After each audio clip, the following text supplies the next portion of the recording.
Frame में आपको पीछे जो भीड़ दिखाई दे रही होगी, ये किसी चुनाव का भीड़ नहीं है, किसी को नेता बनाने के लिए भीड़ नहीं है। यहाँ पर एक दलित लड़के की हत्या होती है और उसके न्याय के लिए यहाँ पे एक भारी भीड़ इकट्ठा है। इनको न्याय नहीं मिल रहा है, मारने वाले लोग मनुवादी सोच के हैं और आए दिन आपको देखने को मिल रहा है किस तरह से दलितों का हत्या किया जा रहा है। आए दिन सोशल मीडिया पर एक से एक खबरें चढ़ती हैं, लेकिन सरकार के कानों में जू तक की आवाज़ नहीं पहुंचती। चलिए यहाँ पे बात करेंगे पीछे बहुजन चिंतक, बहुजन युवा नेता धनुष आजमगढ़िया हैं, इनसे चलिए बात करते हैं कि आखिर आए दिन मैं देखता हूं कि जहां पे दलितों की हत्या होती है, ये बड़े तेज़ी से वहां पे पहुंचते हैं और परिवार के साथ कंधा से कंधा मिला करके न्याय दिलवाने के लिए लड़ते हैं। चलिए बात करेंगे। आज आप यहाँ पे आए हुए हैं, क्या लग रहा है कि आए दिन ज़िले में दलितों पे अत्याचार हो रहा है, शोषण उनका किया जा रहा है, हत्या किया जा रहा है, मारा जा रहा है, पीटा जा रहा है। क्या सरकार अपने वादों में नाकाम है? देखिए आशीष भाई, अभी जो घटना है ये 2 दिन पहले की है। 2 दिन कितना दिन? 4 दिन हुए घटने को। ये लगातार देखिए पूरे उत्तर प्रदेश में घटनाएं हो रही हैं। अभी आज ये निजामाबाद क्षेत्र के अंतर्गत ये नेवादा ग्राम सभा है जो है, ये पहली बार घटना नहीं इस गांव में है। सुना हूँ कि 2 घटनाएं और हो गई हैं, तीसरी घटना ये है। और यहाँ हमारे लोग इस जुल्म को सह रहे हैं, बर्दाश्त कर रहे हैं। ये अपने हक हकूकों के लिए जानकारी नहीं इनकी, इसलिए ये लोग आवाज़ नहीं उठा पा रहे हैं और इनकी आवाज़ बनने के लिए कोई आ भी नहीं रहा है। आज लगातार इस उत्तर प्रदेश में जातिवाद के जो चरम सीमा पे पड़ा हुआ है, लगातार दलितों के ऊपर, चमार जाति के ऊपर लगातार शोषण हो रहा है। कहीं थाने में प्रशासन द्वारा मार दिया जा रहा है, कहीं कोई गुंडा माफिया मार दे रहा है, कोई नेता का लड़का मार दे रहा है। तमाम ये पूरा एकदम समीकरण तैयार कर दिया गया है उत्तर प्रदेश में कि बस इनका सफाया किया जाए। तो ये बताओ मेरे लोग, कब तक आप लोग ऐसे निकम्मों का, जाहिलों का जुल्म सहते रहोगे? कब तक सहोगे बताओ? आप लोग बाबा साहब अम्बेडकर को मानते हो। बाबा साहब अम्बेडकर साहब ने किस तरीके से लड़ाइयाँ लड़ी, आपको ताकत दिया। आप लोग आज भी इस ताकत को नहीं समझ पा रहे हो, कब समझोगे बताओ? अब कोई अम्बेडकर साहब आएंगे आपकी लड़ाई लड़ने के लिए?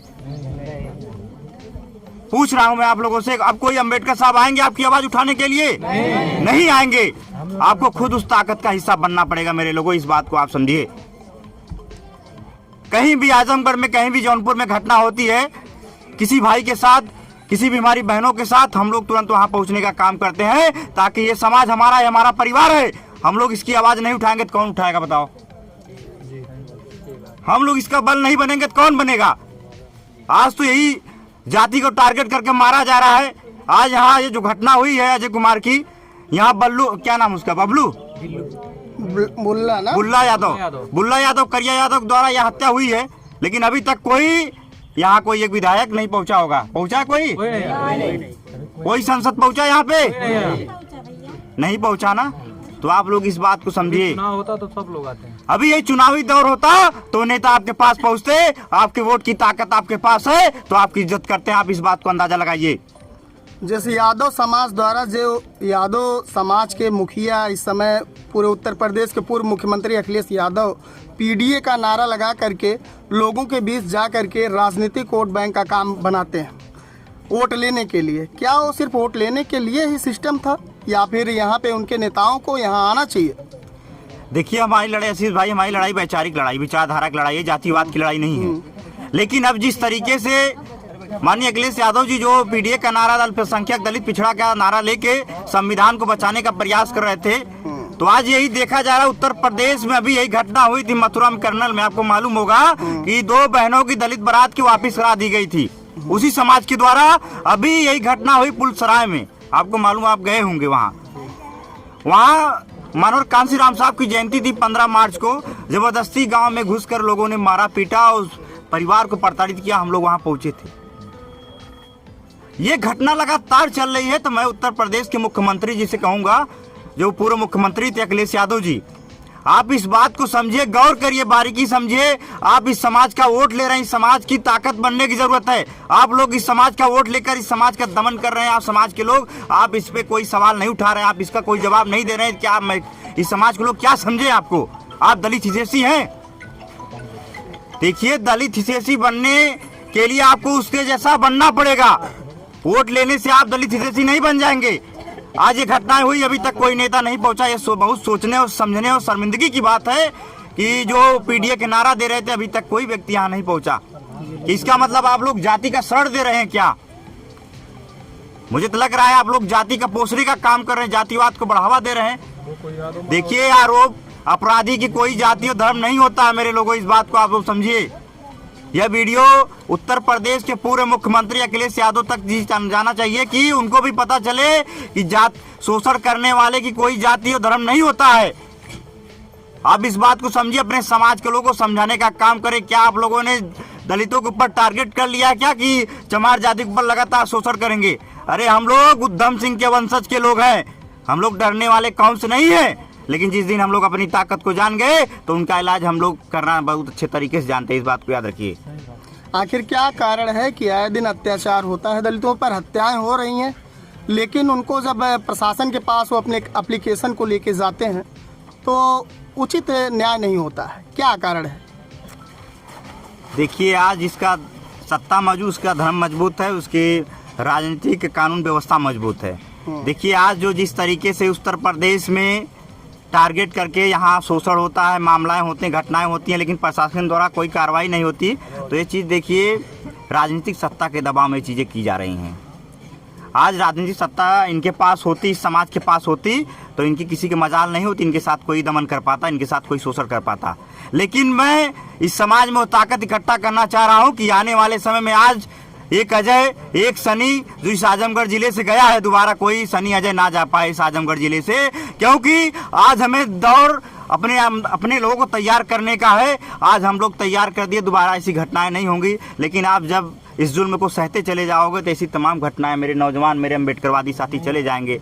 लेकिन जिस दिन, आशीष भाई बता रहा हूं, जिस दिन ये अम्बेडकरवादी अपनी इस ताकत को समझ गया, अपने संविधान की ताकत को समझ गया कि डॉक्टर अम्बेडकर साहब ने उनके लिए कौन सा कानून, कौन सा संविधान, कौन सी ताकत दे के गए हैं, तो इसे बता रहा हूँ, कोई किसी के इतनी औकात नहीं होगी जिस समाज के साथ शोषण कर पाएगा आशीष भाई। और प्रशासन की भी इतनी मजाल नहीं होगी, इनका कोई दमन कर पाएगा। लेकिन हमारे लोग जानकारी से अनभिज्ञ हैं, इसलिए इनके प्रशासन सुनता नहीं है। जिस दिन ये जानकारी इनके पास हो गई, प्रशासन की भी इतनी मजाल नहीं होगी जिनका सुनवाई नहीं करेगा, इनके साथ शोषण नहीं होने देगा। जो है ये जानकारी इनके पास हो जाएगी। तो एक बात और जानना चाहेंगे, पीड़ित परिवार से आपकी क्या बातचीत हुई और इनको आपने किस तरह का आश्वासन दिया है? अभी देखिए, मैं तो आया हूँ, अभी पीड़ित परिवार से बात किया हूँ माता जी से। माता जी ने घटना के बारे में बताया कि भाई ऐसी ऐसी घटना हुई, जो हमारा लड़का सब्जी आने गया था जो है, और कुछ कहा सुनी हुई, उस पर जाति सूचक शब्द का इस्तेमाल किया गया और उनके लड़के को मारा पीटा गया। अभी जानकारी हुई, अभी फ़ोन किया गया था, क्या नाम यशु साहब को फ़ोन किया गया, सहयोग भी फ़ोन किया गया जो है, क्या नाम उनका? आस्था जायसवाल। अभी जो है उनको बुलाया जा रहा है, तभी तक वो फ़ोन काट दे रही है जो है। और जो यहाँ तैयार नहीं है, जो है बात करने की तैयार नहीं है। इसका मतलब ये सब गरीबों का दमन करने के लिए सिर्फ बने हुए हैं। क्या राजनीतिक दबाव भी इनके ऊपर होता है? लग तो रहा है, इनकी हरकत से लग रहा है राजनीतिक दबाव, तभी नहीं आ रही है। जो इनको आना चाहिए, जो है जो सत्ता में नेतृत्व करने वाला नेता होगा, जनता का कुछ नेतृत्व करने वाले जो सत्ता में नेता है, क्या उन्हीं के बुलाने पे ही सिर्फ आएंगे? अब तो वही बता सकते हैं, चीज़ें यहाँ नहीं आ रहे हैं। हम लोग तो फ़ोन कर रहे हैं जो है, भाई आप आइए। और मैं ये परिवार से भी कह रहा हूँ, यहाँ जो भाई जितने साथी हैं अम्बेडकरवादी, सबसे कह रहा हूँ कि ये लोग जब तक नहीं आएंगे और जब तक इस चीज़ का ये लोग खुलासा नहीं कर देते कि कौन गिरफ्तार हुआ है, कौन जेल गया है, क्या प्रक्रिया लोग कर रहे हैं, तब तक हम लोग यहाँ से जाएंगे भी नहीं। इस गांव में रहेंगे? एकदम रहेंगे इस गांव में। आपके ऊपर मुकदमा भी हो सकता है? फिर मुकदमा से हम डरते हैं क्या आशीष भाई? मुकदमा से डरते हैं क्या हम लोग? सवाल है। नहीं, मुकदमा से डरते उड़ते नहीं है। मुकदमा से डरते तो यहाँ आते नहीं हम लोग। ये घटनाएं हो रही हैं। अक्सर दलितों के नेतृत्व करने वाले जो युवा नेता होते हैं, उनके ऊपर मुकदमा किया जाता है, उनको जेल भेज दिया जाता है ताकि आवाजें दब जाएं और उनको न्याय ना मिले। अगर यहाँ ऐसा होता है तो आप फिर क्या करेंगे? देखिए, ये आवाजें दबेंगी नहीं, अब ये आवाजें खुलेंगी।